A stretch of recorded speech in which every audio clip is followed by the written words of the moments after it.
In this lecture, we'll discuss about changes in the standard. So what we are going to discuss is changes in the standard. Okay, so here we are going to discuss the changes that occurred to the 10 Mbps standard Ethernet. These changes actually opened the road to the evolution of the Ethernet to become compatible with other high data rate LANs. Next, we'll say about bridged Ethernet. In the Ethernet evolution, the first step is one, division of a LAN by bridges. Bridges have two effects on an Ethernet LAN. They raise the bandwidth and they separate collision domains. Raising the bandwidth. We'll see now. The total capacity 10 Mbps is shared among all stations with a frame to send in an unbridged Ethernet network. The stations share the bandwidth of the network. The total capacity 10 Mbps is benefited if only one station has frames to send. When more than one station needs to use the network, capacity is shared. Okay, for example, if two stations have a lot of frames to send, they probably alternate in usage. When one station is sending, the other one refrains from sending. Each station on average sends at a rate of 5 Mbps. The situation is shown in this figure. Okay.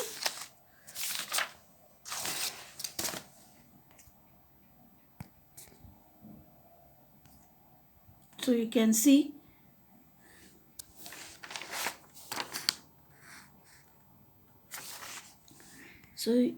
the figure sharing bandwidth.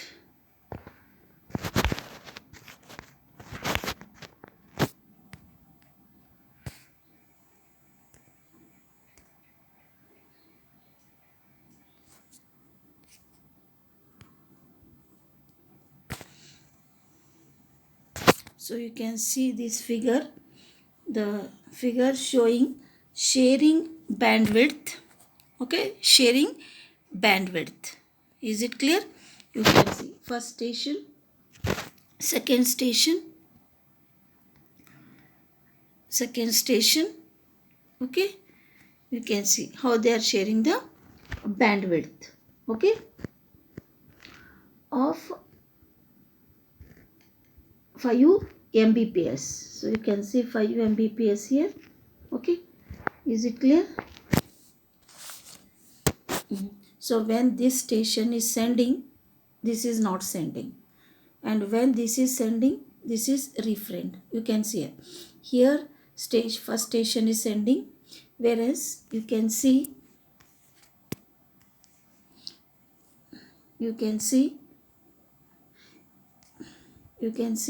here first station is sending, here first station is not sending, second station is not sending. Here first station is not sending, second station is sending. So when one station is sending, the other one refrains from sending. Is it clear? So whatever is a bridge divides a network into two or more networks.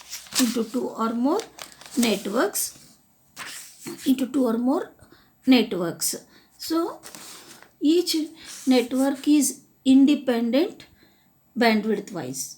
So in the example which has been shown in figure with a network with 12 stations. So this is a figure that is showing with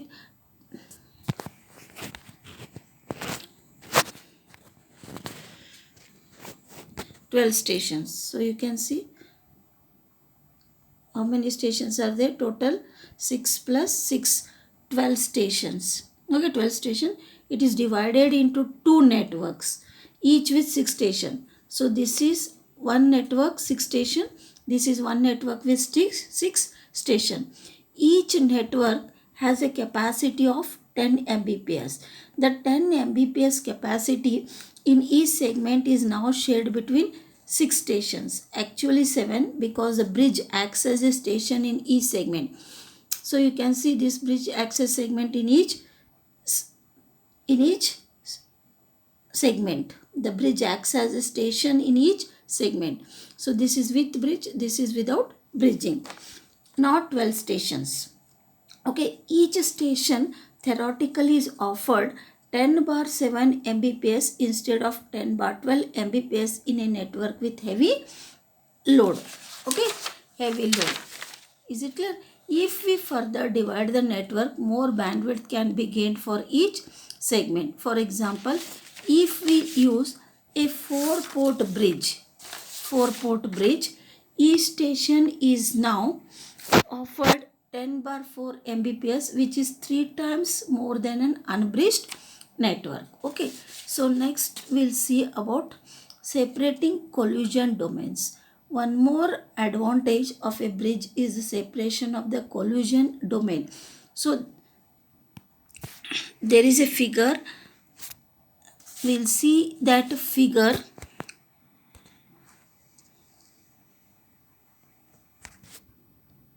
Okay, so this figure is going to show the collision domains for an unbridged and a bridged network. So this is going to show collision domains for an unbridged and bridged network. Okay, bridged network.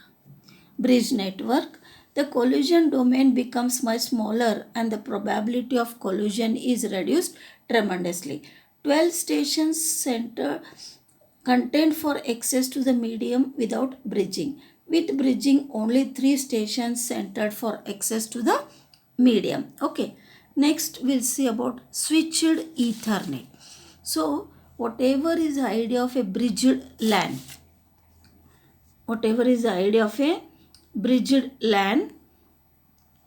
bridged LAN, it can be extended to a switched LAN. Why there cannot be n networks instead of having 2 to 4 stations, where n is the number of stations on the LAN? If we can have a multiple port bridge, then why the switch cannot have n ports? The bandwidth is shared only between the station and the switch, 5 Mbps each. The collision domain is divided into n domains in addition. A layer 2 switch in an n-port bridge with additional sophistication that allows faster handling of the packets. The big step was the evolution from a bridged Ethernet to a switched Ethernet that opened the way to an even faster Ethernet. Switched LAN is shown in this figure. So you can see this figure is showing switched LAN. Okay, switched LAN. You can see here the switch. Okay, this is switch. Then these are the domains. Is it clear? Okay. Next, we'll see about full duplex Ethernet. So whatever are the limitations of 10 base 5 and 10 base 2 is that communication is half duplex. 10 base 10 is all I'll just repeat. Limitations of 10 base 5 and 10 base 2 is that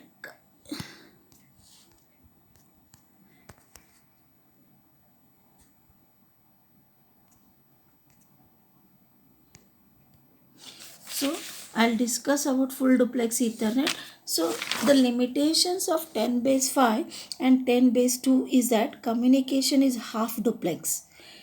10 base 10 is always full duplex. 10 base T is always full duplex. A station can either send or receive but may not do both at the same time. Moving from switched Ethernet to full duplex switched Ethernet is a next step. Full duplex mode increases the capacity of each domain from 10 to 20 Mbps. So it is increasing the capacity of each domain from 10 to 20 Mbps. So this figure shows a switched Ethernet in full duplex mode. So you can see now full duplex. Transmit, receive. So both transmission. The configuration uses two links instead of using one link between the station and the you can see there are two links, one transmit, one receive, instead of one link, okay, between the station and the switch. You can see, no? So these are two links between the station and the switch. Okay, one link is to transmit and other to receive. There is no need for CSMA CD. There is no need for CSMA CD method in full duplex switched Ethernet. E station is connected to the switch via two separate links in a full duplex switched Ethernet. So you can see E station or switch can send and receive independently without worrying about collision. So you can see there are two separate links in a full duplex mode. Two separate links in a full duplex switched Ethernet. Okay. So E station or switch can send and receive independently without worrying about collision. Point-to-point dedicated path between the station and the switch are the links. A need for carrier sensing and for collision detection is no longer needed. Job of the MAC layer becomes much easier. Carrier sensing and collision detection functionalities of the MAC sublayer can be turned off. Next, we'll discuss about MAC control layer. Standard Ethernet was designed as a connectionless protocol at the MAC sublayer. There is no explicit flow control or error control to inform the sender that the frame has arrived at the destination without error. When the receiver receives the frame, it does not send any positive or negative acknowledgement. A new sublayer called MAC control is added between the LLC sublayer and MAC sublayer to provide for flow and error control in full duplex switched Ethernet. So is it clear? Next we'll discuss about fast Ethernet. Fast Ethernet. In 1990s, some LAN technologies with transmission rates higher than 10 Mbps such as FDDI and fiber channel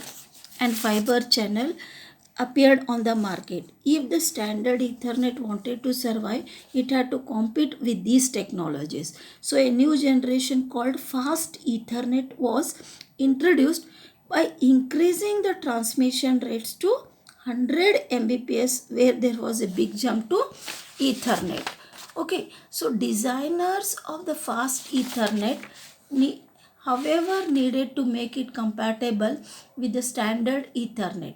So MAC sublayer was left unchanged, meaning that the frame format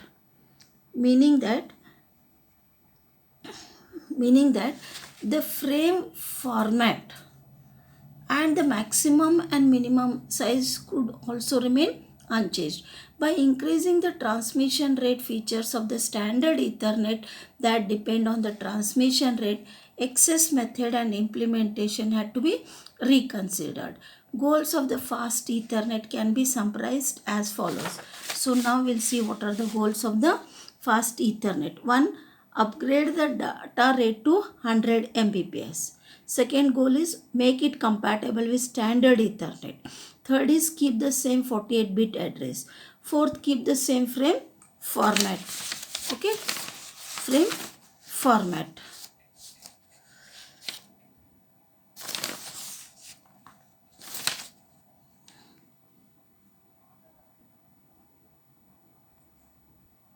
Okay, these are the 4 goals of the fast Ethernet. So next we'll discuss about access method. Access method we'll discuss. Okay. Access method. The proper operation of the CSMA CD depends on the transmission rate, the minimum size of the frame and the maximum network length. If the size of the frame has to be kept minimum, then maximum length of the network should be changed. So putting it in another form, if the minimum frame size is still 512 bits and it is transmitted 10 times faster, collision needs to be detected 10 times sooner. What is this meaning is that the maximum length of the network should be 10 times shorter. There came 2 solutions for the fast Ethernet. What is the first one? I'll tell. Solution was to totally drop the bus topology and use a passive hub and star topology, but make the maximum size of the network 250 meters instead of 2005 meters as in standard Ethernet. So approach is kept for compatibility with the standard Ethernet. Okay, standard Ethernet. Then second solution is to use a link layer switch with a buffer to store frames and a full duplex connection to each host to make the transmission medium private for each host. There is no need for CSMA CD because the hosts are not competing for each host. There is no need for CSMA CD because the hosts are not competing with each other. There is no need for CSMA CD because the hosts are not competing with each other.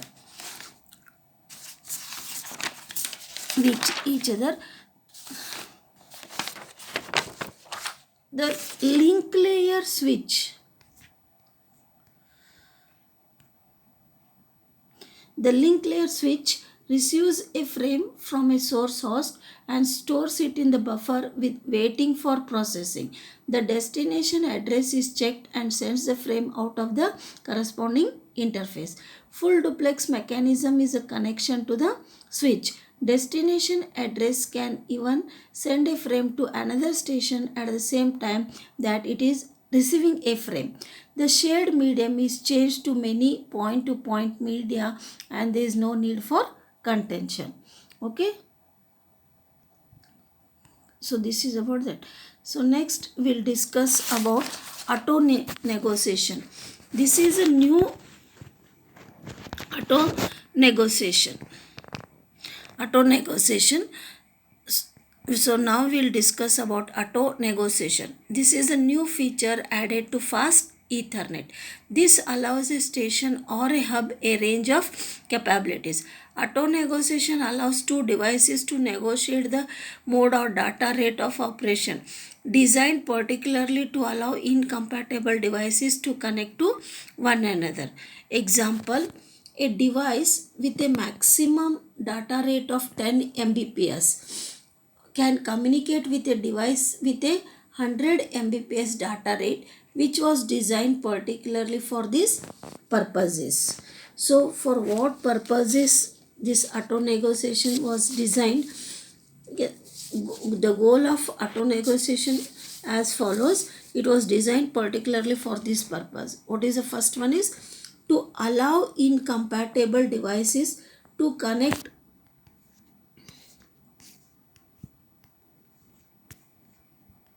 okay.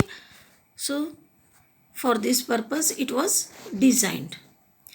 One, to allow incompatible devices to connect to one another. For example, a device with a maximum capacity of 10 Mbps can communicate with a device with a 100 Mbps capacity, and that can work at a lower rate. To allow one device to have multiple capabilities. To allow a station to check a hub's capabilities. So I'll conclude here. In next lecture I'll take about physical layer. Okay, you go through this, understand. Okay.